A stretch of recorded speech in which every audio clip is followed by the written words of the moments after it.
All good. Alright, so thank you very much everyone for coming tonight. They probably had a big day and it's Australia Day weekend, so we appreciate that you actually all made the time to be here today. So we welcome you to our actual very first Gainz on apparel presentation. So this should be one of many, many more. And yeah, we plan on bringing to you guys a lot more resources and people that are probably knowledgeable to help you in your fitness journeys and in your journey with Gainz on. So we've actually got our Gainz on apparel partner, which is Shane Rennick of Renactive Solutions. For those that don't know Shane, which I think there's maybe only 3 people in the room or that actually don't know who he is, he's actually our athlete. And exciting news that we're announcing to you guys today, he's actually the Gainz on manager. We've just actually appointed him. As of a couple of weeks ago, we've kept it quiet, so Shane's role will be defined a little bit later on, and we'll actually go through that with you guys once we've worked out entirely all those things. But he's got a bit of a journey ahead of himself with us. So. That is a week to pause just quietly. You can liven it up. I was going to go a bit louder, but I thought it was easy to do it. Alright, so so we hope that you actually find the presentation informative and you get many key takeouts to apply to your own fitness journeys.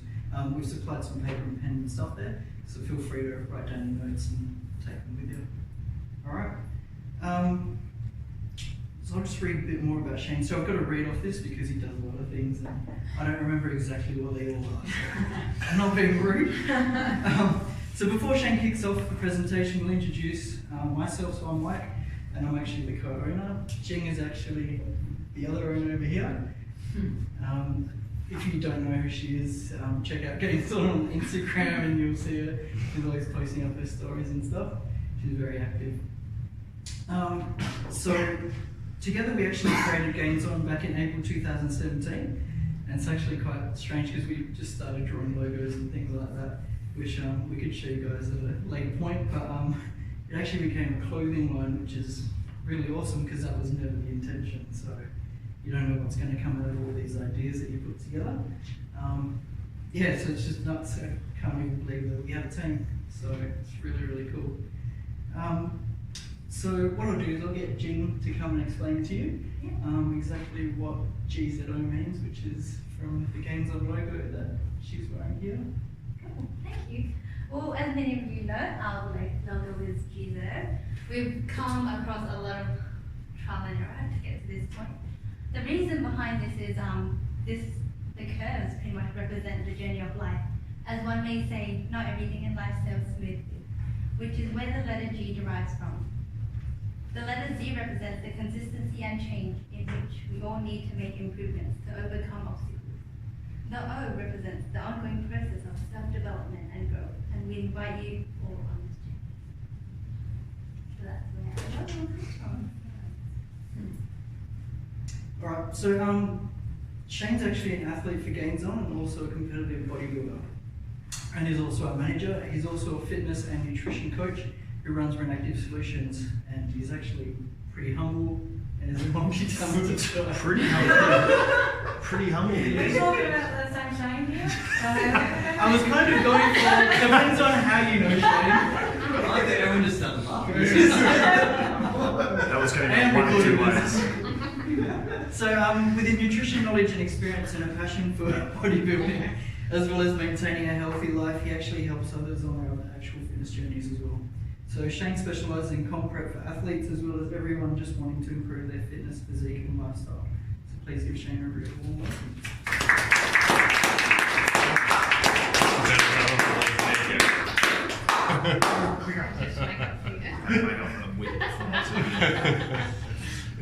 Alright, welcome everybody guys. I'll try not to waffle on too much. Obviously the presentation's on muscle hypertrophy and fat loss because we did the poll for you guys. Surprise, surprise, all the guys want to know about muscle building, all the girls want to know about fat loss. It's just how it works. So I'm going to do a bit of both and a bit of genetics and sort of evolutionary kind of stuff at the start to give you guys some foundations on what goes on here. So I'm going to try and make this as interactive as possible. So I'll use examples, I'll ask questions and all that kind of stuff. If anyone has something to say, yell out. You've got a question, jump out, or anything to add to this presentation. Let's do it all as a family and as a group. It's not just me sitting here waffling on. So we'll kick it off. All right, so just, Michael pretty much did it, but I'll touch just a bit about myself. So I'm not here just self-advocating. But my fitness journey, basically, I grew up in Mango. I grew up playing basketball. It was basketball. That's kind of all I did. Threw in some gym stuff in there as well because part of the team training I had to. It was really fucking around and a lot of ego lifting and all that kind of stuff. Didn't really know what I was doing, but I was in there. So basketball for a long time, then my ankles basically blown because I'd rolled them too many times, so I started doing a bit of boxing. Same time I was doing boxing, I was modelling, and boxing and modelling don't work together. So that got thrown out pretty quick, and then I started lifting weights. So I got into the gym, I did a fair bit of travel when I was younger, got back and got into it seriously. So about 26, I said I got home, I started taking the gym much more seriously. I was about studying nutrition, helping people, and really sort of getting into what I had to do. So that's kind of me and what I've done so far. So about 27, 28, I started taking on clients. I'm 37 now. So it's one. So time versus knowledge. I've put that up there because it's important, right? So time, time's going to pass anyway. Time's a commodity none of us can control. It's going to happen, but knowledge we can, right? And I wish, hindsight's a big thing, but I wish to God I knew what I know now at 16. But you can't. So, but what I'm trying to share with you guys is that knowledge aspect there, that is something you can control. So whatever your fitness journey, whatever your goals, whatever your business aspirations are, spend the time now to learn or speak to people who actually know what they're doing. Because at the start it's quite easy, towards the end it can get very, very tricky unless you know what you're looking for. Sort of thing. So, I mean, you guys are all here, so you've obviously got the thirst for knowledge, it's great. I'm just going to highlight that. Now, I'm just going to start off before we get into the nutsy stuff. Starts and finishes with you, so cut the bullshit. So obviously everyone's made a decision to be in this room because you've made a good choice. So with your life choices, be it fitness, be it business, be it relationships, whatever, there's the simple ones and the complex ones. And what I mean by that is, the simple choice is, I want to get fit. I'm going to start eating healthy, I'm going to start exercising every day, and I'm just going to stop doing stupid things. That's a pretty easy choice. Probably all of us have made that right now. That's why we're here. Easy. Complex choices are when you're breaking it down and getting into that level. So, how much do I eat? How many meals a day? Do I weight train? Do I cardio? Stuff like that. Again, once you're on your own journey, and depending on what the goal is, those things can get quite tricky, especially when you get to an intermediate to advanced level. That's when things, it can be very frustrating, but you get points where you don't know. And that's where it goes back to this knowledge base. So, to start off, let's go through the primary evolutionary development of humans. So, the human race has obviously come a long way since the caveman days, and it's evolved to what we are now, given what we're doing. But the primal instincts of human and something that's in us and instilled in us is still the same. So you kind of got to, I'm just highlighting this because you kind of got to know this as you go forward in whatever your journey is. So basically, in a nutshell, I'm just going to ask, what do you think your body is designed to do? Going back to a primal state now, can anyone sort of tell me what your body would be designed to do? Survive. Bingo, that's one of them. That's one of them. There's two main things. Adapt. Bingo, right? Look at that. Yeah, spot on, right?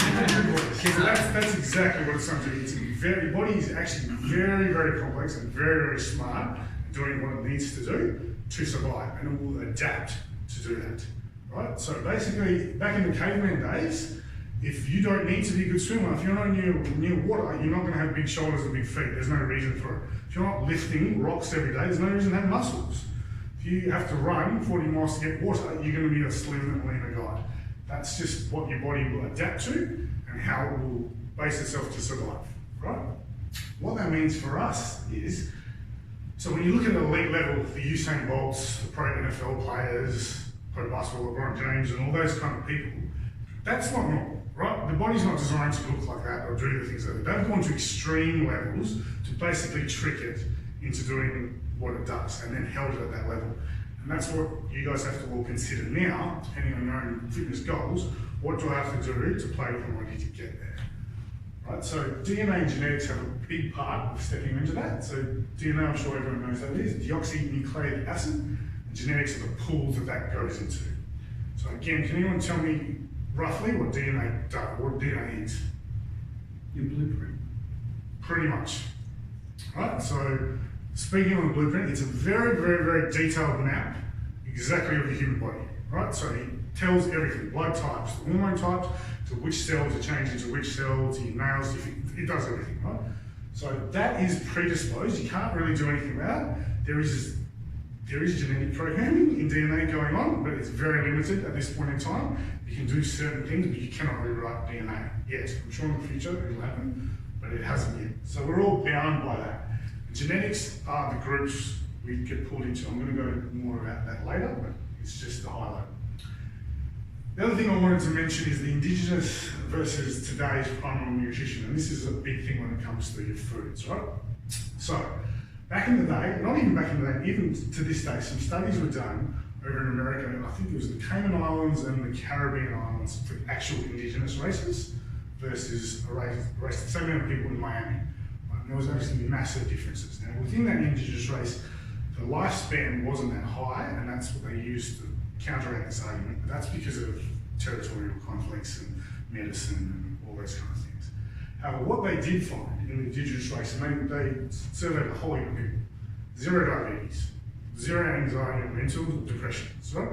0 obesity, 0 sort of blood problems, and all that kind of stuff. All these stuff that we have today in our society, they don't have.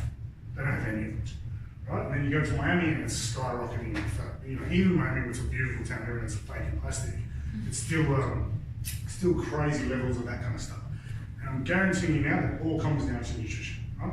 These people in the indigenous race, they grow their own food, the cattle they have are eating grass-fed things, they're getting fruits, they're getting nuts, and they eat to survive. Right? They don't just walk to the fridge and grab something when they need to. They're eating to learn. And that plays a huge part in what it does to your blood, how it adapts to your body, and how you go for it. So we can actually take a lot from them to what we got today.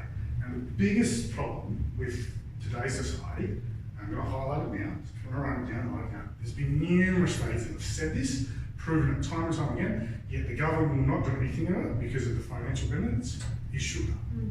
Right? That is it. I'm sure you guys have heard this, pretty you guys know this, but you probably don't know the extent of how it goes. Obviously it's in almost every food we have, but sugar is the killer. Sugar is more addictive to cocaine and worse than heroin, right? The long-term effects, it just ruins people, and it just has compounding effects. I know it's hard to stay away from, but again, look at the indigenous races, they're not cruising around eating Tim Tams and smashing Ben and Jerry's, right? They're just not, no, they just don't have those problems, but we do, right? I'm not saying exclude sugar completely, I'm not being a Nazi here, I eat it, right? If someone might cheat meals, we'd be very surprised of it, but it is a massive problem, and it's one of the things to do. Some of my clients that have come to me over the years, literally, and this is non-bodybuilding clients, this is just girls and guys wanting to get fit. I literally don't change anything else but taking sugar out of their diet, and you see mass progress over weeks and weeks and weeks. And then only after that do I have to do other things. So keep that in mind. So how this affects you and your fitness journey, again, what is your body designed to do compared to your DNA and genetics, and what your goals are. And that's individual to everyone, because we all have different goals. But again, just keep that in mind, and how you're going to do to change it on your plan. So basically, body types. This is how we're sort of governed with. They actually, if you look at it at a more complex level, it goes a bit deeper than this, but for most people this is enough. So you buy and buy this, ectomorph, mesomorph, endomorph. So ectomorphs are obviously more leaner people, higher metabolisms, hard to put on muscle, hard to put on fat. Mesomorphs are the people hate. Those guys that put on muscle, or girls, sorry, guys put on muscle and put on a level of very little fat and can do both quite easily. And endomorphs, again, will put on muscle easy, but will put on fat easy, much slower metabolism, much harder to get lean. Right? And then girls are the same. And these genetic types are basically categorized off lots of your upbringing. So where you are now, you get categorized as one. By the way, no one's really ever one or the other. You kind of always a split of both. So I'm predominantly ectomorph with some mesomorph in me, right? Kieran is probably the truest mesomorph I've seen in a long time. Honestly, you started training his legs a bit better, you'd say that. Brings them up. And it's And it's recording, yes. Well, lovely. and there's no sort of, the endomorph. So I don't know if you guys know Karina. Karina is one of the athletes I train. She's a preliminary endomorph. Jacks very quickly, can't lose muscle. She tries, but she struggles. I have to do crazy things to her to get her lean. We'll go through that a bit more later. But again, this is built up of all these things here, and mostly nutrition. So where you are here and where you now sit in one of these categories or multiple categories, I've highlighted nutrition because that is the key. Without doubt, that is the key. Right, so these are the advanced levels. Now, obviously, this is very, very high end of the spectrum for pro bodybuilders. Say a couple of Arnold Schwarzenegger, Frank Zane, but they are the three body types. These three chicks, I don't know their names, the yoga girls, and they do nothing but yoga. They all still look great, they're just different, and they're bound by their genetic types. Right? So within these types, we're going to talk about osmosis. Now, I'm not talking about the hydro reverse osmosis you do for plants, but does anyone know what physique osmosis is, basically? Any ideas? Okay, so what happens is as you grow older, and once you're out of puberty, and you into your journey, whatever it is, your body will come to osmosis state, which is basically what it's comfortable at. So really, I'm kind of at my osmosis now. So where I sit is about 88 kilos, about 8 to 10% body fat, right? That is where I feel my best. I'm strong, I'm fit, my libido's good, I'm not hungry, I'm not starving. I'm just at a rate where I can maintain pretty easily and I'm effective. Now the problem for me there is I've moved up in my bodybuilding career, I'm in a different federation, and it requires me to be heavier than I am now. So I need to try and change my osmosis up to about 92, 93 kilos. Is it possible? Yep. Is it hard? You're fucking definitely, right? To change osmosis, I can gain weight to that, easy enough, but I won't sit comfortably at it, and if I stop what I'm doing, it'll just go back to where it is now, very, very fast. So, can it be changed? Yeah. Is it tricky? Absolutely, especially if you don't know what you're doing, right? So I'm going to bring Karina into an example again. She's the same thing. So Karina's 40 years old, she's got 3 kids, all that kind of stuff, and the majority of her life she was a bit of a bigger girl, right? But she's jacked now. Now, again, after a comp, her body will try and go back to do what she's doing. She hates it, and stubborn goes back. So I'm working with her now, I'm slowly changing her osmosis to keep her at a level we can get consistent until the next comp, and then we'll try and do it again. So you can keep stepping this up and what you want to do. Again, if you want to get heavier or lighter, it doesn't matter. When I was a kid, my osmosis was probably 71 kilos, right? It's a bit different now. So over the years, you've got to kind of find what your goal is to what your osmosis sits at and how to get to the next level. Basically, in a nutshell, to get there is you can try and keep as lean as possible by hitting up to that weight or whatever muscle mass you want to get at and holding it there. Right? If you're going overboard with stuff like that, like you see these advanced bodybuilders, they don't stay like that, right? Like the guys, they'll get cranked and they go huge amounts of weight off season. When they stop bodybuilding, they'll drop it all. You just can't, your body can't hold on to that or you'll die. It's just not good. So you need to inch it up inch by inch, depending on your goals. So, muscle building and fat loss are 2 points now. The $1 million question I get asked by 90% of my clients is, can it be done together? What's everyone's thoughts? No? No. Anyone else? Yeah? With great difficulty. Very difficult. Okay. So in my experience, the answer really is not really. Okay, so it can happen. I'm not saying it can't happen, but it happens under very certain circumstances. So when you go through puberty and when you still have growth spurts, it can happen. Right? If you've never trained weights before and jump into a gym, it can happen. If you've taken 2 years, 3 years off weights and then go back to a healthy diet and weights, it can happen. If you use anabolic steroids, it can happen. Or if you're that one-off genetic freak out of the world, right? It can happen. Outside of those limitations, outside of those limitations, very, very difficult. I'll give you a quick example. So one of the pros on the bodybuilding circuit now, his name's Big Ramy, some of you know, some of you don't, he's massive, right? He's actually got all sorts of scientific blood tests done, microbiology done on his body. He's one of the first guys to be clinically diagnosed with hypersensitivity, right? Which means he can put on advanced levels of muscle and lose it much, much faster than me. weekend. So once you're at an advanced level kind of thing, for a guy, roughly, girls about half. Even if you're using steroids, right? If you can put on between 2 to 3 kilos a year of lean muscle tissue, you're kicking ass, right? That's literally what it takes. Girls are about half, sort of thing. So that's really what it takes. So Big and Grammy ended up putting 19.5 kilos on in 7 weeks, right? And everyone was like, fuck, right? So you look into this guy and it's part of his DNA. He can lose it just as quickly, but that's what it is. So again, unless you're that one-off freak, try and hold yourself to an accountable level. We're all at our levels, fitness, ages, strength. Don't try and compare yourself to others because it's very hard. I compete against other guys, so I have to compare myself. But on your own fitness journey, don't, because it's not fair to do it depending on what you're doing. Right? So, muscle hypertrophy. How muscle hypertrophy works. Okay, so again, just a quick rundown. Does everyone know how we build muscle? Not on a cellular level, don't go that deep into it just yet. Take that conversation out, but just on a basic level, does everyone know how it works? Can you throw it out there? Pretty much breaking down all the muscle tissue you have and then letting the body repair and build stronger muscles. Pretty much, yeah, pretty much. So what it does is, right, so your muscle cells sit over like that. Basically, as you stress the muscle, which is weights, roughly, you tear them and overlaps, it grows bigger. Tear them, overlaps, it grows bigger. In a nutshell, that's how it works. Okay? Quality muscle, and what I mean by that is that happening. Now, how many times have you heard, I hear this all the time, of guys come to me, oh, I'm bulking, right? I've hit the juice, I'm eating, I put on 10 kilos. I'm like, okay, did you? 1, I think that's probably a lie. 2, you've put on 4 kilos of fat, you've put on 4 kilos of water, you've put on 1 kilo of glycogen. So you really put on about half a kilo of muscle. And then when you lose all that, you've gone back to the weight you were. So really how much did you put on? So that's coming. Keto boys all the time, and I'm guilty of doing it in my younger years as well. Right? Quality muscle is a different thing. That lean muscle tissue, as I talked about, that's hard to put on, and it does. 3 kilos in a year, you're kicking ass. Because you think about it as a bodybuilder, if you're 20 years old and you can put on 3 kilos a year till you're 30, that's 30 kilos of muscle, right? It doesn't happen.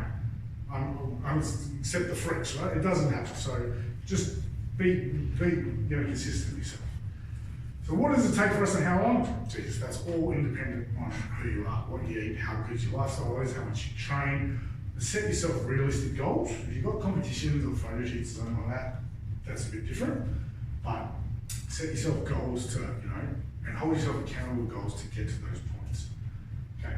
So what are muscle, and this is important when we go into nutrition, what do muscle cell consist of? Now this is I'm not going into the amino acids and protons and neutron electrical balances, don't worry about that.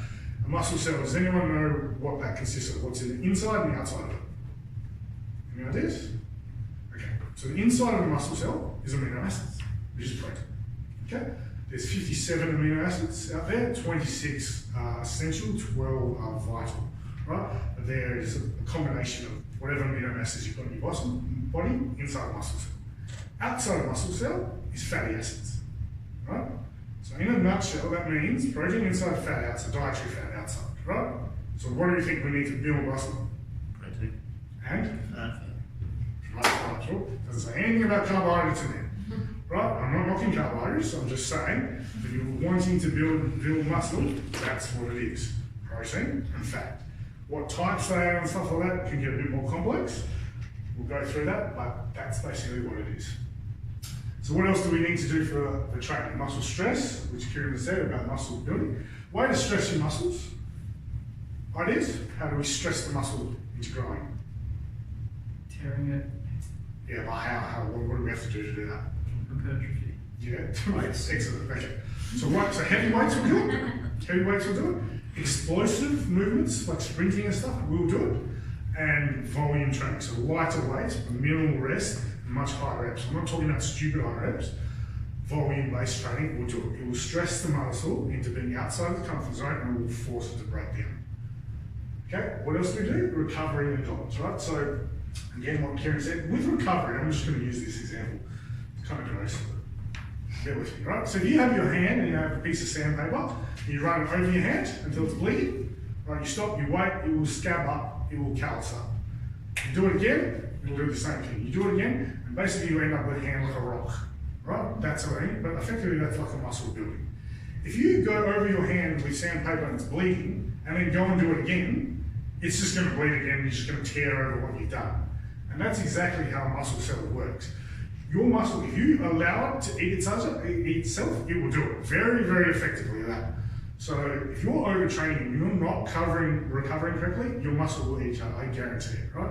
And I'm big knowing that happens to me. I've done that in my younger years lots and lots. Hugely overtraining, wondering why I wasn't growing, and that's exactly why.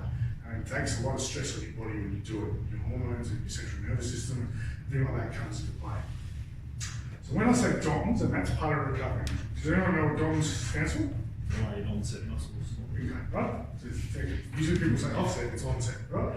So that's what it is. Now, again, if you're speaking to a guy or a girl and they're thinking, oh, bro, I've got huge DOMS, all week. And don't get me wrong, it happens after leg day, I know. Like, something's always sore.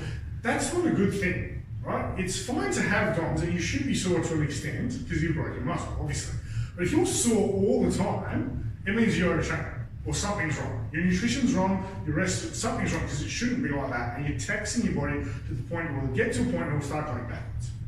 So be aware, if you're like really crazily sore all the time, something is up and you need to go and work out what that is and go back to normal. A little bit of soreness is fine, obviously if you get leg day and things like that, it happens.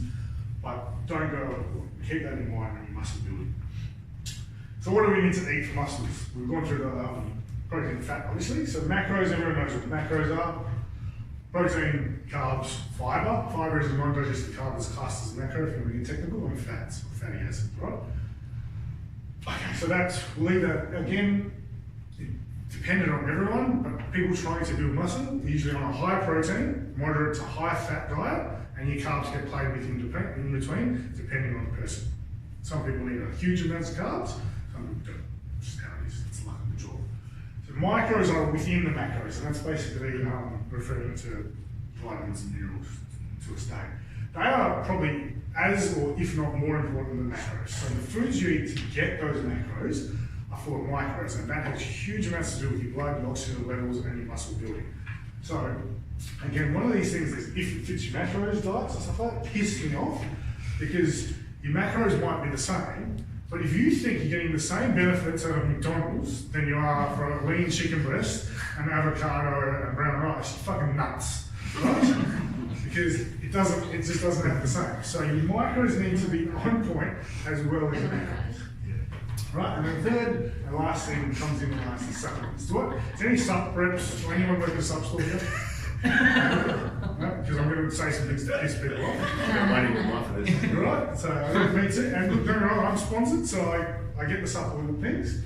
But 80%, in my knowledge, 80% of supplements on the market are bullshit. Absolutely. The supplement companies are billion-dollar companies that will spill you bullshit for financial gain, and you buy them over and over and over again. And again, I'm guilty of doing this. I grew up, I did all this stuff, and took all these stuff. It's got to add up. It's bullshit. Some are absolutely vital, and some are essential. Some are nice to haves, and some work better with the individual they are. The rest of them are bullshit, right? So I'm gonna, in my knowledge, I'm gonna stay out the 4 that are absolutely essential that everyone should be having, whether you're a bodybuilder or you even do any sport at all, right? So number 1 is multivitamins, multiminerals. There's no way any of us here are getting what we need to in the foods we eat. Even if you were eating all organic, you're still not getting vitamin minerals that you need to go to. So I take a high potency multimineral. I obviously recommend that you guys do the same. There's a lot of bullshit out there, again, with them. So you need to check your dosages. Again, they're very tricky if you don't know what you're looking for. But you need high dosages of all these types of things. So the one I take is being mineralized. It's done by Species Nutrition. It's on the higher end of the price scale, but it really gives you bang for buck.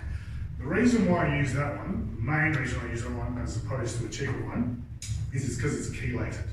Does anyone know what chelated means? Is the way it's processed? No, not exactly. No, it is.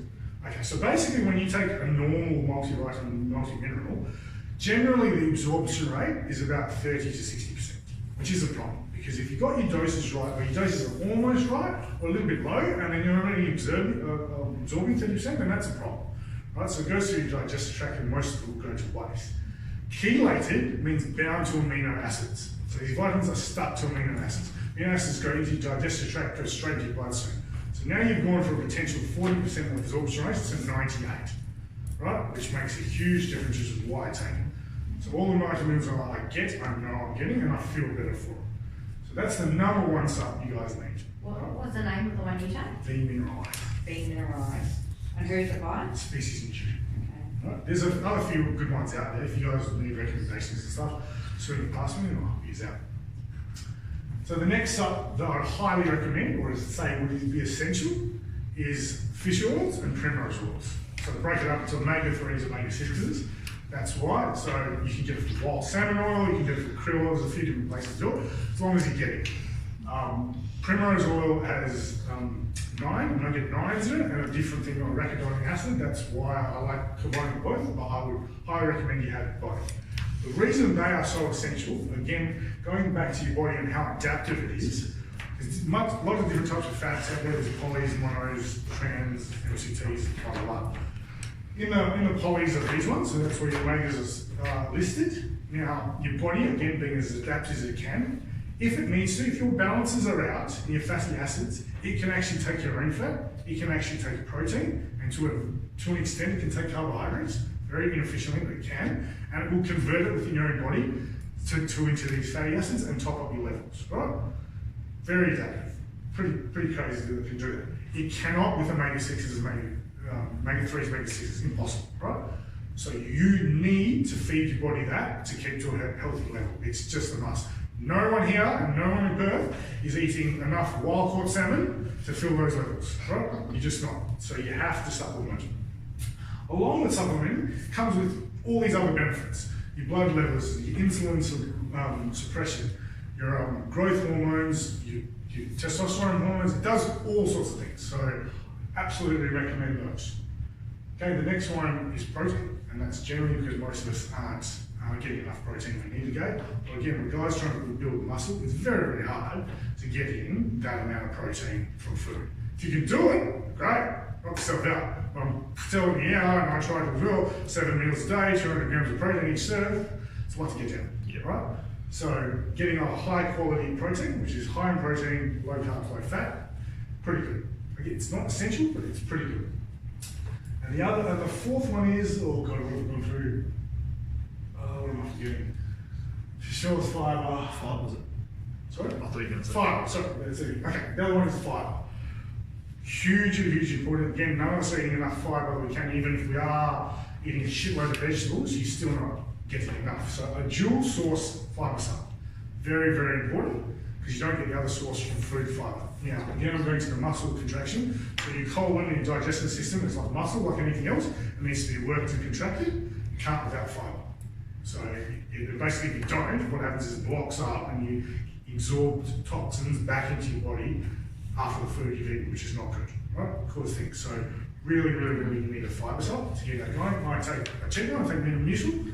It's a dual force one, cheapest one I can get, and my digestive system is on point, right? So it's very, very important, honestly. I recommend that. So the other ones. Sorry, with the primrose oil, because I've got on it because you told me to, but like it doesn't say, you said you take it, but it doesn't say anything about what it does for men. Like it's more targeted at women. So that's one of the bullshit pharmaceutical techniques as well. They call it evening primrose oil. It has nothing to do with evening.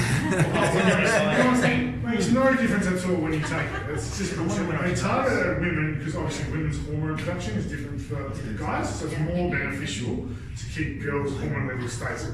That's why I think it's as beneficial as it is for men to women. Because it's definitely targeted at women. Yeah, I looked at it, I was like, oh, I feel awkward grabbing this off the Because it's shelf. like in a pink bottle. Yeah, and then I read it and it was like evening primrose oil, and I was like, looking at the directions, there's nothing about taking it at 9 or 10. This is rubbish. Yeah. So you put a pink label on a supplement and you know it must be for girls. Yeah. Right? So it's just, that's bullshit. So everything else on the sub front, right? Like BCAAs, yeah, they have their time, their place, off season. Definitely during the workout and stuff like that, if you're missing meals and taking long drives at work and stuff like that, yeah, they can come in handy. It's one of the first things I cut out of a comp rate because you don't need it. BCAAs are amino acids, which is protein. So if you're eating enough, you're fine. But they do come in handy. if you're deficient in anything, like, Kieran, do you take a iron sub? No. You don't? No. Okay, I'm surprised that, being a veg or not, but I'm just going to use that, even if you did. So Kieran's iron levels may or may not be low, right? It would make sense for him to have an iron sub. My iron levels are stupidly high for some reason, so it makes no sense to have.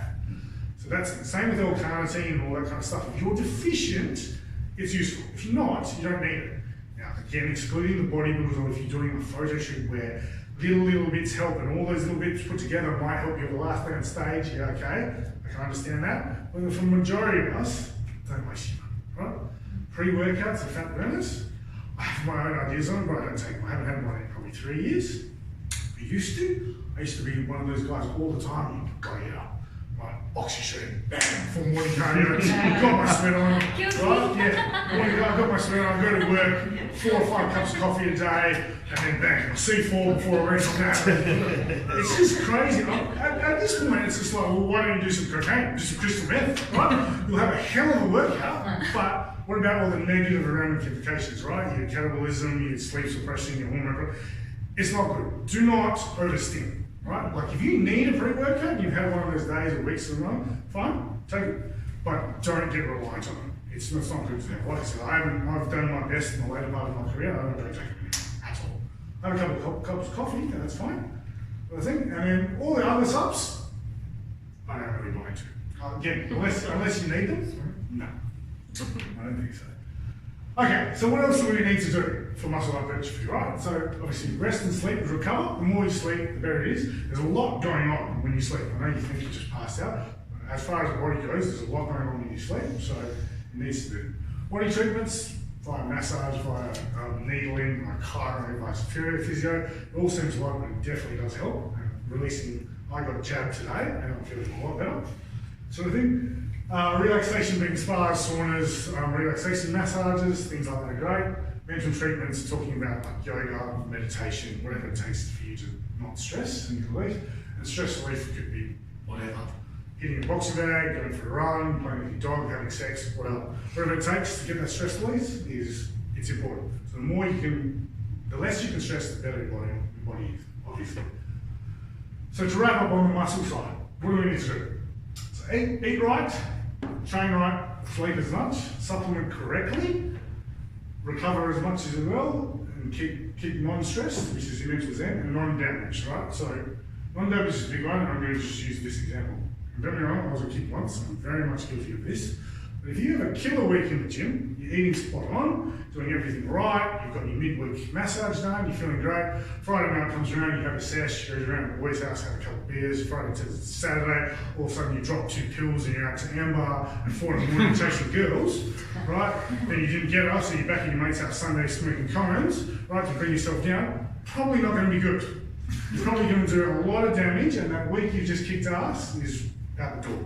So again, I've been a kid once, I know how it is, right? But if you can keep that to a minimum and your goals are pretty consistent, then you need to, obviously, might go without saying, but any of my clients that do comps and myself, as soon as I'm in comp, no, there's no alcohol at all. Just how it goes. A lot of Netflix, that's about it. So now we're going to go into the fat loss side of things. Okay, so the basic versus the advancements, and we'll get to that sort of thing. But basically, in a nutshell, the easy choice of fat loss is to burn more than you eat. Right? That's kind of simple, but how that goes into it is pretty advanced. So how many meals to have, what foods to have, and can start getting complicated. Right, so your macros versus calories. I'll bring this up on fat loss things because macros aren't equal. A lot of people will tell you, I ate 2,000 calories a day.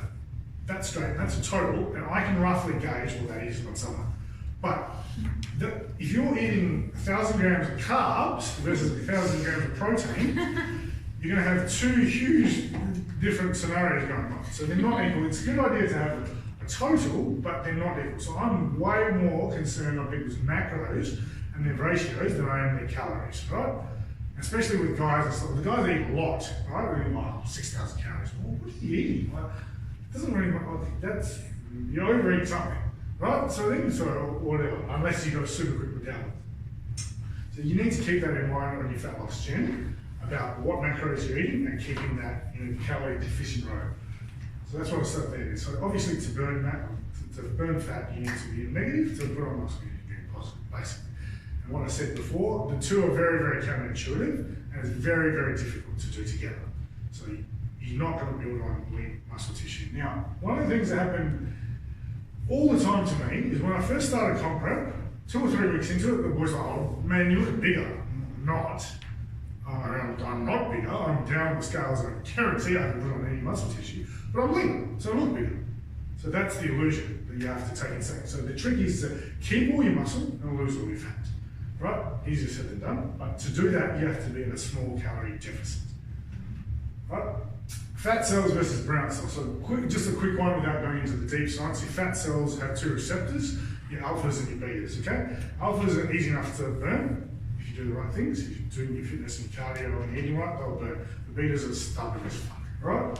So they're the ones in the spots you don't want them to be at, and you have to give them a good shape. To burn fat, basically, you're shaking these things, and it creates energy and it burns the fat around it. And as you're older and as you go, the fat's increase and decrease, right? So your beta cells are hard to, they're not impossible to burn, but they're hard. And they're the ones usually right at the end you're struggling to lose and you have to go lengths to do it. There are supplements you can take that will help, all that kind of stuff. But ideally, the leaner you get, the more times you do it, the easier it is to do it. As simple as that. You see bodybuilders who are 21, oh, it's fantastic, and you see a guy who's 41 and he will look completely different, right? Because they look grainy and sated, and that's just because of years and years of getting lean and keeping that lean, and now the fat just doesn't go on in those areas anymore. So he's shaken most of his beta cells. Right, brown fat, now I'm gonna say this and probably all the girls' ears will pop out, right? But it's difficult to do. So there's a stuff called brown fat on your body, right? And basically what it is when you're a kid, you develop brown fat and that's used to double in size, right? Again, going back to the primal ages, if you're not going to get a food source for a while and things like that, you need that brown fat there to keep yourself alive, right? It's stubborn, it's in crap places and it looks awful, right? But it will keep you alive. However, once you get past puberty and you become an adult, that brown fat will be there, but it's no longer required, nor will it duplicate. So, once you've lost brown fat, it doesn't come in, right? Is it easy to do? No. You've got to get real lean to do it, and the more times you do it, the easier to get. But again, once that brown fat's gone, it's gone. I used to hold a lot of fat on my legs growing up before my bodybuilding. It almost does not go there at all anymore. Right? It goes around my midsection, my back, and things like that. Most guys and girls will do the same on their hips and their ass and things like that.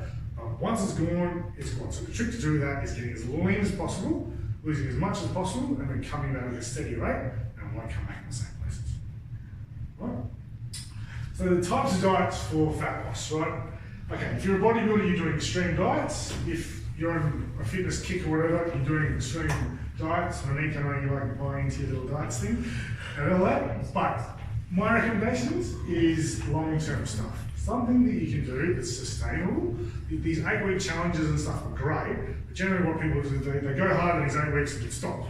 Or they'll just go back to eating how they want, and then you'll just go back to putting on fat how you want, which is not good. So basically you want to set a goal, don't make it unrealistic, and push something sustainable long-term that you can keep that goal. It's all about a lifestyle change instead of a fad diet. Don't get me wrong, I do these diets because I'm a bodybuilder, so I do that crazy stuff. But for the normal people, there's no point doing it, right? Set a goal and take a long time to get there, and something you can do forever. Right? The worst thing is to giving people diets, giving clients diets. You know it doesn't fit into their lifestyle, and they'll say, no, I just can't. I'll just do it, I'll do it. You won't, right? How long will you do it for? Right? So keto is an example for that. And this is a funny, keto's been around for 20 years, by the way. Just so everyone knows, it's just a fad now. A lot of my clients I put on, mostly girls, I'll put on keto, or straight ketos anyway, to do it, and they're like, at the start, I'm just straight forever. It feels great. They feel great because their hormones are so good, because they're on high fat, their blood sugars are good, so they don't have the spikes. So they feel amazing. I'm like, you're not going to do it forever, right? Like, you're not. It's great for you to do now, but we'll slowly come out of it, because you don't need to do it forever. It's not one of those kind of things. So that's what I recommend for long-term fat loss. Now, cardio, never work. Does everyone have to do hours of cardio? No. Do you have to do cardio if you want to burn fat? Yeah, probably. Unless you're one of those freaks that just doesn't and have a super quick metabolism, then no, you're going to have to. Myself, I'm an ectomorph, I still have to do cardio. I don't do a lot of cardio going into how lean I need to get. But yeah, do you have to kill yourself doing it? No. Let's just work out how your body works and stuff. Training for fat loss, I recommend obviously weights and cardio as a combination. I'll explain that in a minute. And then within the types of cardio is HIIT versus steady state. Now, my personal thing, both work, but they do work differently. The difference between, does anyone know the difference between HIIT and steady state? Okay. So HIIT is when you get your heart rate to a certain level where it's going to burn fat and can burn muscle. And steady state is more targeted towards just your fat loss. Yep, in a roundabout, indirect way, yes. Okay? So it's more interval sort of quick burst, short period of time. Yeah. Yes, that's correct. And steady state is steady state. But what that means on a fat burning and fuel situation is, once your heart rate's over a certain level, it will switch to its primary fuel source, which is carbohydrates, which is glycogen. So your blood sugars, right? It will go into that and use it. It doesn't have that available, it will convert something to make that. Right? Which can be a problem because if your carbs are very low and you deplete yourself in, it's going to go to your protein sources or it's going to go to your muscle sources. So if you're a bodybuilder doing fasted HIIT a lot, there's a fair chance you're going to lose muscle.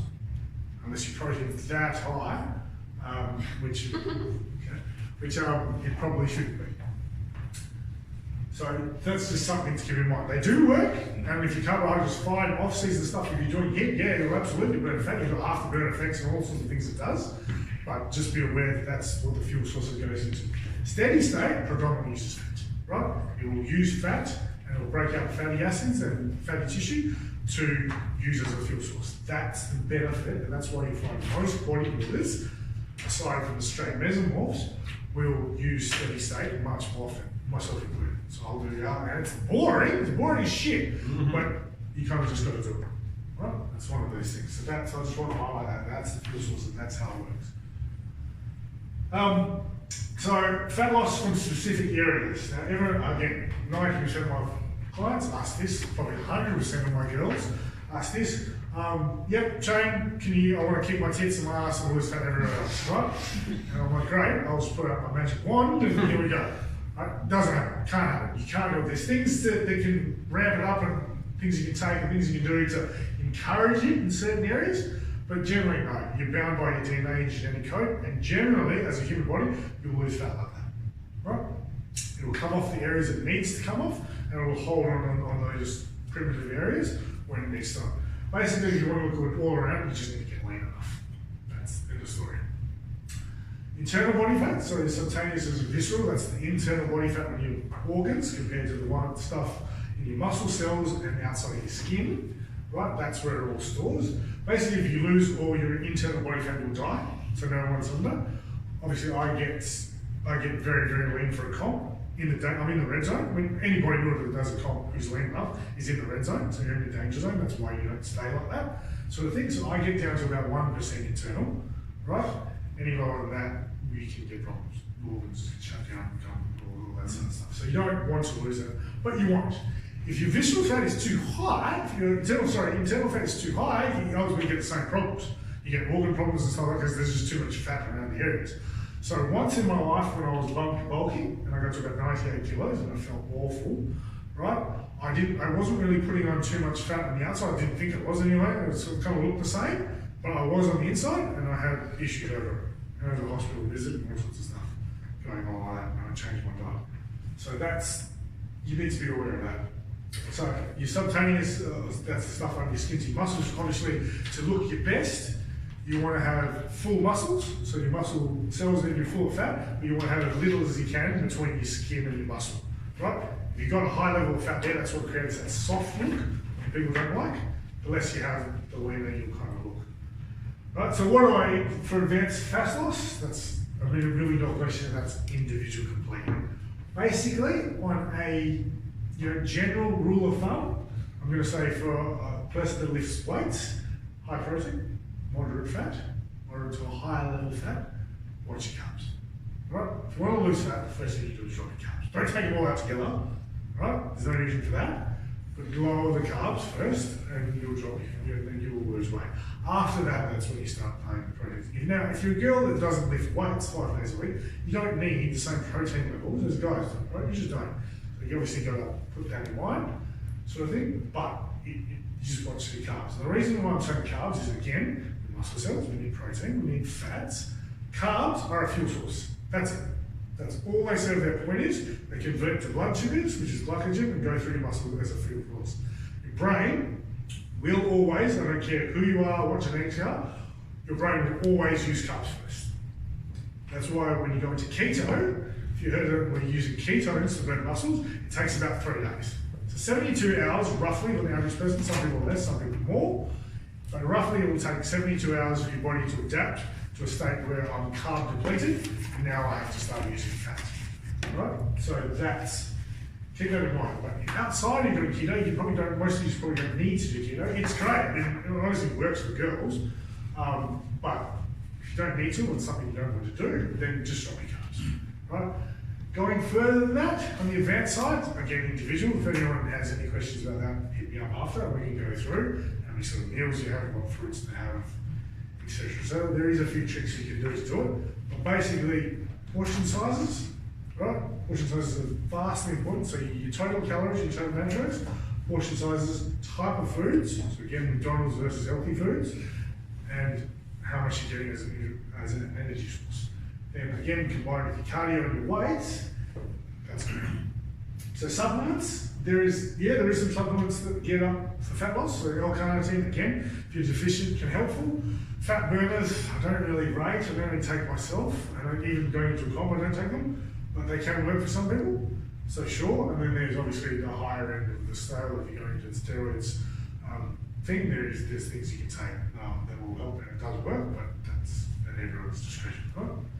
Is Clen classified as Yeah. a... So it actually is in Australia, it's classified as a steroid. It's not, it's a beta-2 antagonist, if you want to look at the chemical thing. So basically, clenbuterol is what they give to asthma patients. What it does is open up your capillaries. So it fires your capillaries back and forward, which creates oxygen in your blood flow to go much faster, which in turn will make your heart rate go up, which in turn you burn more fat.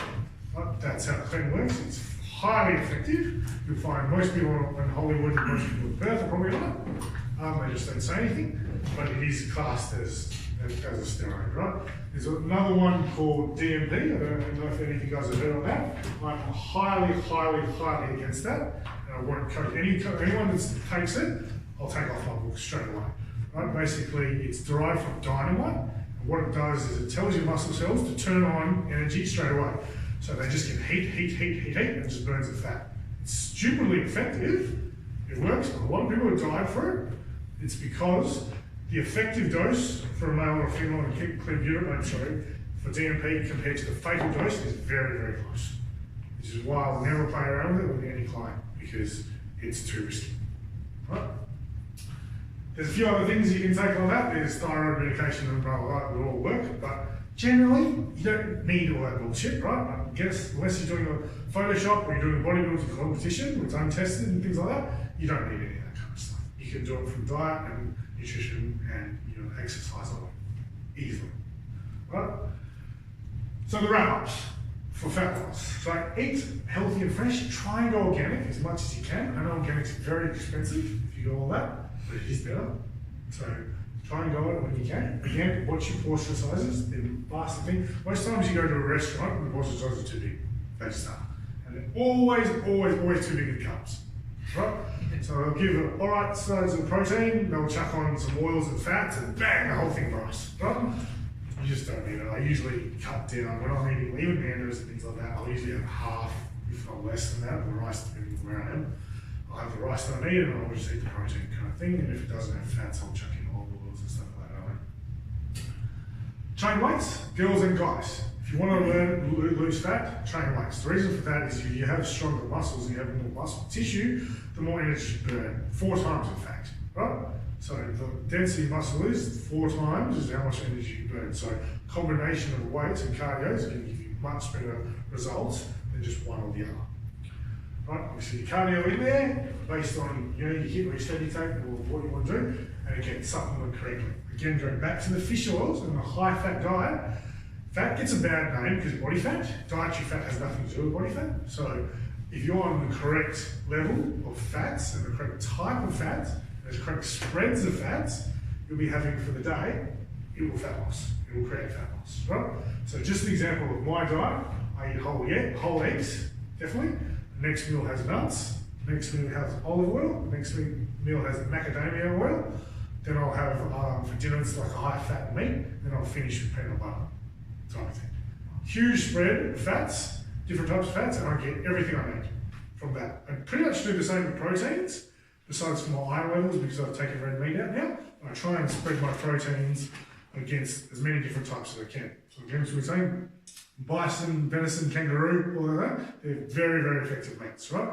Hard to find here, but you can get them. But again, if you can spread your fish, your chickens, your turkeys, your beefs and stuff like that, the amino acid profile in protein is different in every protein, and Mother Nature's pretty good at deciding what we need. The only protein I don't eat a lot of is pork, and that's just because of the amino acid profile again.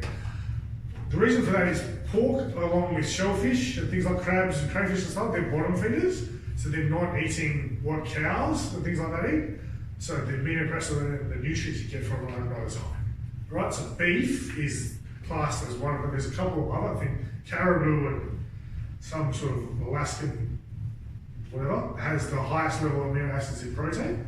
Pork's very, very high. Not to say you can't have it, and it will give you a protein content, it's just not the same.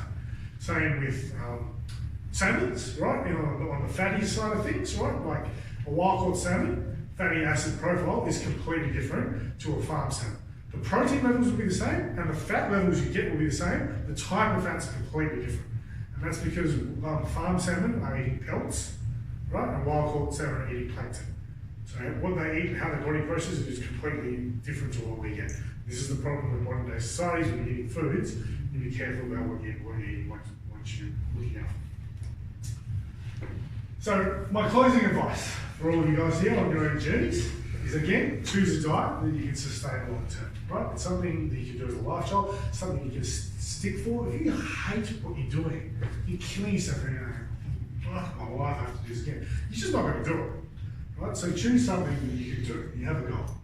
Have a cheat meal every now and again. No one's stopping that from you. Even on your diets, even when I comp prep, I still have pretty big cheat meals. And that's for my mental state and my body state, right? Again, being your body is adaptive, as it is. If you do something to a certain level and get to a certain level of body fat or whatever your goal is, it'll adapt. And it'll know that you're doing that. And that's when you need to shock and do things. A lot of times, guys or girls will get to the stage where they just won't lose weight anymore. They'll get to, especially girls, past the 8% mark, their bodies will start to struggle, right? And you'll just get to a point where your body will fight back. It'll know what you're doing and it'll say, no, I'm an alarm here, I'm not going to burn any fat. And at those times, that's where you need a coach and things like that. You almost do the opposite of what you think. Completely counterintuitive stuff, I'll give them 3 days full of carbs, right? And when you think, what are you doing at this close to goal? And then that resets the metabolism and we'll start off again. Right, so you need to be careful about that kind of stuff. But have a cheat meal, just be smart about it. Get a high protein source and have a sort of cheat meal. If you want some ice cream after that, have some ice cream. It's all good. You know, binging on donuts, right? A pack of 20 donuts is probably not a smart cheat meal, right? I'd say that's dysfunctional eating. Right? I'll write that down. Right? Right? So and a lot of people do it. Girls are bad for it. Guys, not so bad. Girls are bad for it. They'll just hit the fucking ice cream. Bang, here you go. Be smart, right? So I think like you have it and it's all good. And have one once a week and whatever, depending on the metabolism, but be smart. So again, your micronutrients, vitamin minerals, your fiber, your fish oil, they are mandatory for everyone. Okay?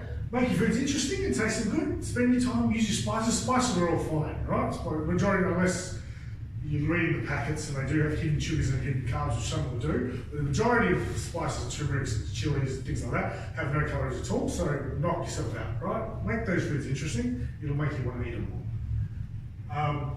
Okay, to build muscle, have a plan. Set your plan, set a realistic plan, and work yourself together. Same with fat loss. Have a plan. All right, I want to get to this and stuff like that. Looking at someone in a magazine and going, yeah, that's what right? That's the one. Right? Set yourself a plan and a way to get there. Okay? So make the most out of your gym time. And I'm gonna harp on about this a little bit.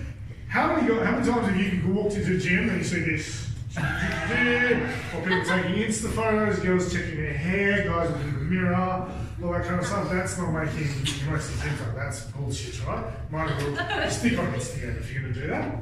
You've got a limited amount of gym time. It doesn't even have to be gym time, it can be sports time or whatever, right? You've got your hour and a bit in the gym or something, get in there, smash it, focus, and get out. If you want to socialise, go to the pub or go somewhere else, jump on Tinder, right? You can do that kind of stuff. But make the most out of your gym time, don't fuck around there. And I'm way guilty of this, you know? Back in the day when I was young, 3 hours in the gym, 2.5 hours talking and half an hour lifting, right? It's not worth it, you're just wasting time, right? Have some fun on your fitness journeys, be part of the team, be part of the family like we all are here, have fun, and hold yourself accountable, be accountable. And the reason I say this is because whenever I take a new client on board, or my clients that get to me, I tell them, I make it very firm, if they're, especially the serious ones, especially the comp preppers, I sort of say, right, done, you're under me, you're paying me, and all this kind of stuff.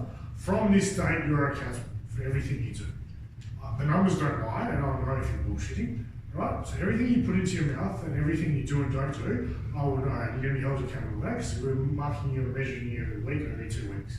So as soon as I say that, one or two things happen. They either run and I never see them again, right? Or they'll step up and they'll change your life, right? A few people I got go over the top and come to me and go, Shane, I'll do absolutely anything you say. If you tell me to eat cardboard, I'll eat cardboard, right?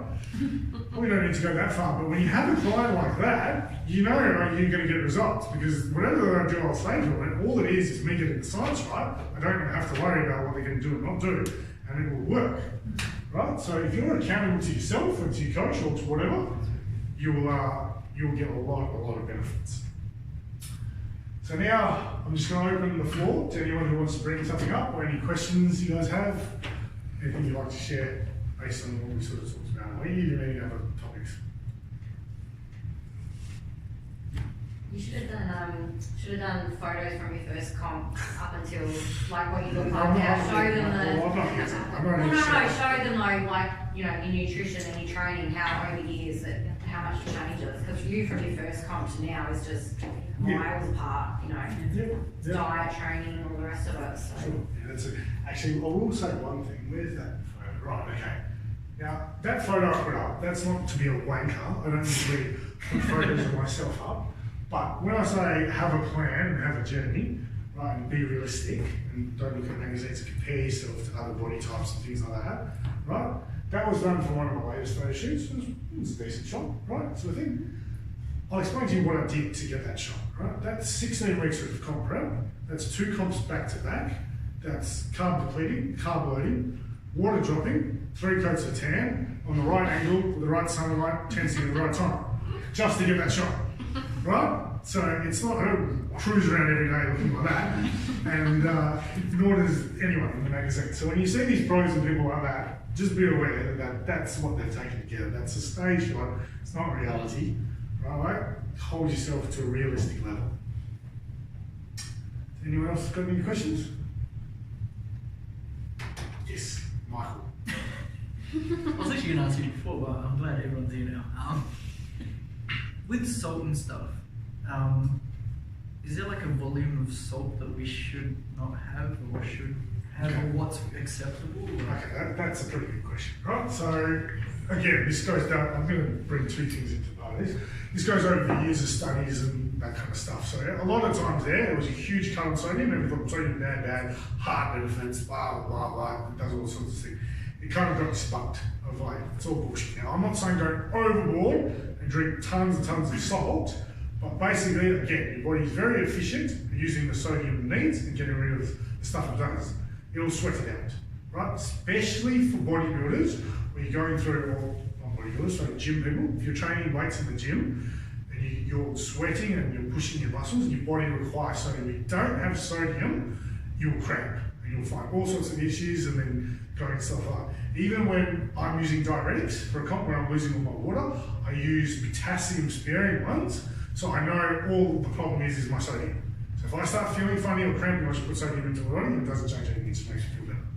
So I would recommend people salt their foods, right? Don't go overboard, right, where you're going crazy, but absolutely don't measure your sodium levels. Right, the other point along those points, again, with studies, and this is what I do most of my talks and things like that, if anyone has a debunk or an opinion or whatever and stuff like that, and there is so much conflicting opinions out there, show me the data. Show me the medical data, the university data that proves otherwise. Otherwise, I won't do it. So I don't know if you guys remember, probably 5, maybe a bit older now. So maybe 8 years ago, right?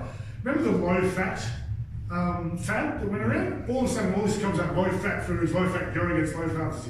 This was the dumbest thing to ever come into Western society, and I knew it straight away. I'm like, what are you just doing? Like, we've all got high sugar now and low fat. It was just stupid. Then we got approved and we got changed, right? Where fat's all now it's super important. People on keto and things like that. So that's another thing. So sodiums, yep, go ahead. Keep your fats reasonably high, dude. You don't need, especially girls, I'm looking at, do not drop, unless you go to extremes, do not drop your fats too low. It has a huge amount to do with your hormones, and you will turn into crazy people if you do. Right? So yeah, it's only like for extremes that I'll drop girls' fats. So, and even when I'm like in comp preps and things like that, I don't take them out completely. I might drop them, so I've always got some hidden ones in there. Anyone else? Yes? You said about a sugar thing. Is stevia okay? Yeah, stevia is not a sugar, so that's derived from a different sort of plant, and it's fine. That's another good question. Why you bring that up? Okay, so a lot of people will talk to me about Diet Cokes and stuff. I'm really not particularly bad for this. Coke Zeros and that kind of stuff. They're not the enemy, and they do help, and they are sweet tooth. So I will allow people to have them, even in a competition diet, because generally it will stop people from cheating, right? So if I give them something sweet, if they have a couple of them a day, and they don't have a cheesecake, then that's kind of winning. Do you need it? I don't have it myself, sort of thing. There is a small amount of calories in them, even though they say they don't. But it's so little that it's not really going to count. So stevias and those sort of drinks and stuff like that are fine. Other foods and stuff like that can convince you. So some of the diet jellies and the diet puddings and the Walton sauces and stuff like that, they're kind of bullshit because there is calories in there. They've just gone through loopholes to put it on the FDA chart so they can say no calories or very low calories. You really need to look what you're eating with those kind of things, or ask, because a lot of them are kind of bullshit. So be careful with these low sugar, no sugar, low calorie things, because sometimes it works. Yeah, some of them are not. But stevia is fine. You need a couple of stevia in your coffee and things like that, or you're drinking a Diet Coke a day or a Coke Zero a day and something like that. It's fine. It's not going to cause any issues. Anyone else? Yes? You go first. I was just wondering, I have a few friends that said you can't mix carbs and fat together, so when you're eating rice, you're not allowed to have like avocado. Does that? So whoever told you that, go and slap in the face. Because that's, okay, so a lot of people ask and say this, I need carbs in and around my workout and stuff like that. That's a myth that can work depending on your dietary requirements of what you're doing, but as a science, it's bullshit, right? So the carbs you're using in your body for a workout are generally from yesterday. So the carbs you've eaten yesterday will get converted into glycogen, go into your muscle cells, get broken down to blood sugars as needed. So if you put them with fats, without fats, it has no difference at all. As long as your total carbs versus fats are the same for the day, it doesn't really matter, right? It's very, very hard to get 1,000 grams of carbs in one meal, right? So that's why you do it. That's why people try to make these diets way too complicated. Unless you're intermittent fasting or doing strange diets like that, or you're carb loading or carb cycling and doing some stuff like that, which is more advanced stuff, then just keep it simple. Like I said, do something you can sustain. Split your meals into whatever you're having today. Usually for girls, I'll go 4 to 5. Guys trying to grow, I'll go 6 to 7, and just split it apart. That makes no difference. The only time I won't have fats is directly after a workout. Right? For a guy who has a protein shake directly after a workout, if you have fats with it, it will slow down the absorption rate of the protein, which isn't a problem, but you want to try and get that protein straight into yourself and get the clock ticking and muscle building straight away. Doing a comp prep and losing fat is the exact opposite. I pretty much pull protein shakes out. So 8 weeks out of the diet, I'll pull protein shakes completely from guys' diets, including mine, and I'll just stick to foods. Because one, you're hungry at that stage because you're eating some real, you'd rather eat real foods, and two, you just don't need it. Sort of thing. So, or I'll switch the protein shake to a later meal before bed meal and put some peanut butter or something like that in. So stick to it like that, and yeah, no, keep it simple. Those, you know, trying to fit in all your carbs around workouts and stuff like that, you just make it hard for yourself. So you don't need to do that. No, and again, I've been guilty of doing that kind of So stuff that's, before. yeah, that's, No, you okay. don't do it. The only time beneficial where people have an argument that I will listen to about it is first thing in the morning. Not having carbs, and that's a Bevan Pulaski type of thing. And that's because you're training your brain over time to know there's no carbs there first in the morning, so it goes straight into the fat burning zone, and it's doing that throughout the day, and then you're putting carbs in later that's having an effect, right? But no, right? So obviously I was on low levels of carbs going into my last comp, but no, I had it in every meal. Okay, I always thought it was like before and after you needed to have your carbs. It's a myth. It's not applied at all. Milk. Okay, yeah. Dairy, alright, so this is I probably didn't touch on this, so I probably should have. So dairy. Dairy is like literally the first thing with long sugar. I'll pull out a person's diet who wants to lose fat. So some dairy is fine, obviously eggs and things like that is fine. But dairy was created for babies, used to double in size, right? You don't really need dairy in your human diet. If you're an AB type blood type and stuff like that, you're more prone to it and you can throw some in and it can become beneficial, but for the majority of us, it's not needed. Milk, no, not at all. A little bit of cheese here and there, yeah, okay. And when you cheat meals, you want to do some ice cream, it's not going to do too much damage, but no. And it's not really dairy, it's obviously whey protein comes from dairy, but the thing is they get lactose out of it. Right, lactose is the problem. Even if you're not lactose intolerant, you feel shit if you have too much. You ever had too much milk and you just sort of feel hazy, or even after a big ice and you just brain code is not so good and stuff like that? That's because of dairy. So you don't have to exclude it, especially off season. Especially if you're trying to grow, you can have a glass of milk if you really like, in terms of cheese and things. Yeah, I meant more in my coffee, you know what I mean? Like, again, that's so useful. That's so That's useful, okay. it's not really going to make a difference, but again, coming into comp prep, sort of thing. But if you can avoid dairy, avoid it. The things four things I'll avoid: dairy, soy, corn, and gluten. Right? Again, gluten's not the enemy as well, but your body processes differently. The problem is all the refined gluten we eat these days is usually bullshit. It's not like the gluten back in the normal days. It wouldn't be a problem, but it is. So if you can extract gluten, dairy, soy, not soy sauce, so soy milk and things like that is awful. In fact, all those milks, the substituents, almond milks and all that, they're horrible. They're all hydrogenated. They're very low in calories, or so they say. They're all hydrogenated, which means it's taking a good fat and turning it into a bad fat. Right? So they're not good. Stay away from them, sort of thing. And corn. Funny fact about corn is banned from cruise ships completely. Cruise ships going around the world, no chef is allowed to use corn. The reason for that is it blocks the cell system. The body can't digest it properly, so out it comes and it causes issues. So why even bother with it? Oh, Yeah. Corn salad for dinner. Yeah, so the corn syrups and sunflowers and stuff like that. No, stay away. Anyone else got anything? Yes? Sorry. Like you said about carbs being bad, for someone like me, would you drop them a bit lower, like? No. Alright, so they're not bad. What I'm trying to say here is carbs are not the enemy. I eat carbs. I'm eating quite a lot of carbs now, sort of thing. So no, they're not the enemy, depending on your body type. So if I was training an MMA fighter, or a tennis player, or a marathon runner, no, they're going to have high carbs, because you need it. Right? You're just going to go, I would keep your sugar next to zero, but your carbs will be high, especially because you can spend 3-4 hours on a tennis court. 4 hours, that's a lot of time. We need a lot of energy. You probably can't load going into that. So no. Now, if you're trying to lose weight for a certain period of time, yeah, okay, that's where that's situations like this is where it gets tricky, and you need to know what you're looking for, because you need to drop for the carbs to the right level while keeping your fats and all that kind of stuff like that. But because you're not crunching away, I'd drop the protein to start with. That wouldn't be that thing. So no.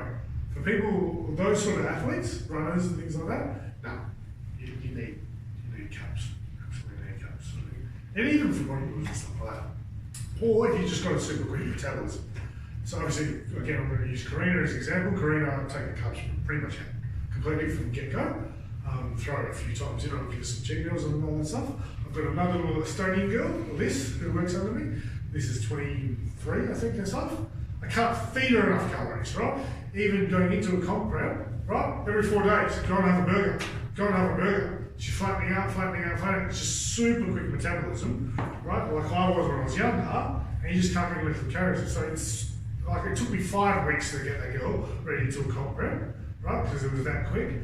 Putting on muscle for her is near impossible. I've actually gone on a break at the moment because she had a little mini, I wouldn't say breakdown, but she had a few things going up top. Because basically, I've got her on 2,900 calories a day, 7 meals, right? And she's a 51 kilo girl, right?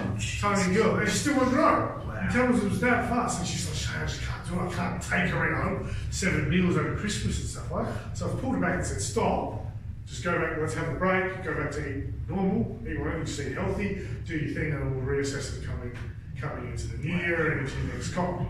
Right, so that's what I was like when I was a kid. So when I was 19, I was, 65 kilos, sort of thing, and I just could not put on muscle, could not put on fat.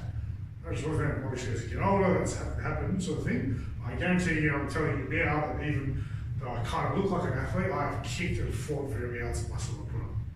Right? It's a lot of food. So roughly now, I've given myself a little bit of a break over Christmas, so roughly now I eat about 4,200 calories a day, right? And that needs to go up. It's hard. It's 8 meals now and stuff like that. It's not fun. People say, so you get to eat so much fun. It's not fun. Right? I'm telling you, it pisses you off. It's chore. Right? It's just, well, it has this. Anyone else? Did you? No? I have one more. Yes, Sorry, fine. this is my last one, I'm so sorry. But what would be like a good quality, like what are the good carbs to keep Yeah, good questions as well. Okay, so obviously low glycemic carbs versus high glycemic carbs is better. Obviously sugar is the highest of the glycemic scale, dextrose is everything higher, right? And then you work on down. So the lower the glycemic index of your carbohydrates, the longer it takes to absorb and the less blood sugar spikes you're going to have over time. So oats, brown rice, you have to eat brown bread. Try and exclude bread altogether if you can. Sweet potato, normal potato, they're sort of your best sort of source of carbs. You can use your canolas and all that kind of stuff. They're good as well. But just basically my carbs I stick to oats in the morning, rice, and then I'll chuck in some brown beef-free wraps. So they're like sweet potato wraps, a couple at night, and it's all low carb. Fruit's okay as well. Alright, so I'm going to actually say this, everyone. Fruit is okay, don't exclude fruit from your diet, but fruit is not good either. Right? So the reason for that is it's high in fibre, it's got a lot of nutrients in it, but it also has a lot of sugar, especially dense fruits, your mangoes and things like that. Very, very dense in sugar, very high in calories, and you just don't eat a lot. So again, that's one of the things I'll pull out of the competition prep for someone. I'll say it's fine, have a couple of fruit, nothing wrong with that. It's good, but just be sort of careful, and they're generally the higher end of the scale. Anyone else? You were talking about the high protein meats earlier and stuff like that, and everyone that's trying to put on muscle will go, well, chicken's your best source of protein. Where do you throw that in the pyramid of things? So the reason people say that, and chicken is good for protein, because it's the highest bang for buck. You can get as far as protein. Yeah. That versus something else, now you're probably going to get similar effects, like if you ate all chicken compared to a various of meats, you'll just feel better and you'll look better on a various of meats because your body can convert the aminos as it needs to, and it'll get a bigger spread. So it'll still work. Chicken's obviously vital for bodybuilders, exactly for that reason. But no, basically the best protein you can eat if you can stomach it is beef, grass-fed beef. So the bisons and things like that. Fish, I do eat a lot of fish as well, some white fish. A lot of bodybuilders will knock it or not have it at all because it's a lot lower. But again, when you're trying to get very, very lean towards an end, I'll always switch to all fish diet for that reason. So your aminos will come down, and it's not as good health-wise, but it will get you lean, sort of thing. So like fats and like proteins, I recommend having a spread. Even if you're having like a few meals of chicken and say one of beef and maybe one of eggs, that's fine. sort of thing, but try and vary it the same as your fats. Yeah. The reason they bang on so much about it is just because, like you say, just Protein number. That's what they go on, right? So that's how people will sell things to you. They'll base it on a number. Well, it's got this amount of grams of protein and this amount of fats and blah blah blah.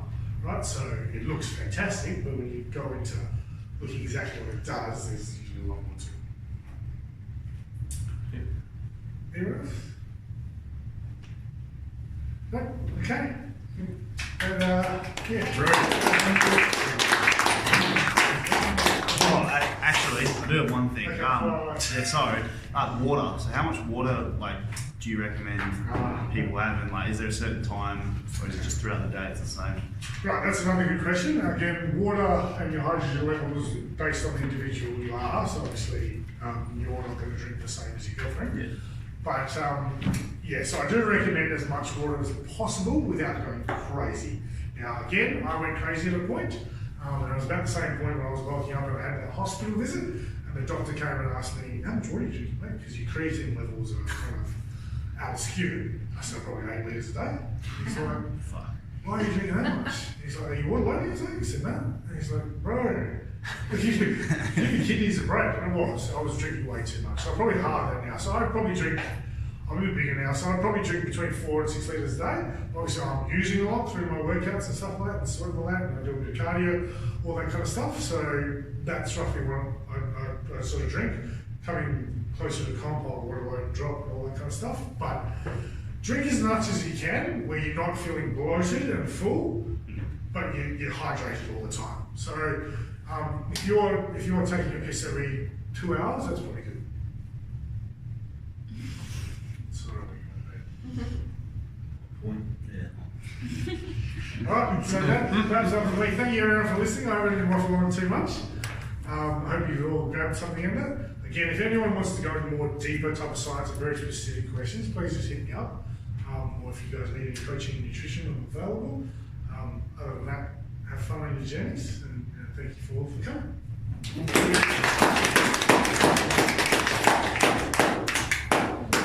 Alright guys, I hope you got a bit out of that. We've also got Luke here, who is a guest of ours we invited here today. Just quickly, we're working on an affiliation type program with him. Just want to get him up here and say a word as to what services he just provides and where he's located, and pass on some information. No worries, thanks man. No worries. Thanks Mike. Hey everyone, I'm Luke. For those of you guys that didn't meet me before. So very impressed, very happy with the presentation. That was awesome, man. So thanks Shane. Also very impressed, a lot of these fitness things that you come to never mention recovery. So I was very happy with that one there. So, for those of you guys that don't know me, I'm a remedial therapist. I'm a trainer as well, just a sort of like a lower level trainer, not anything on that level.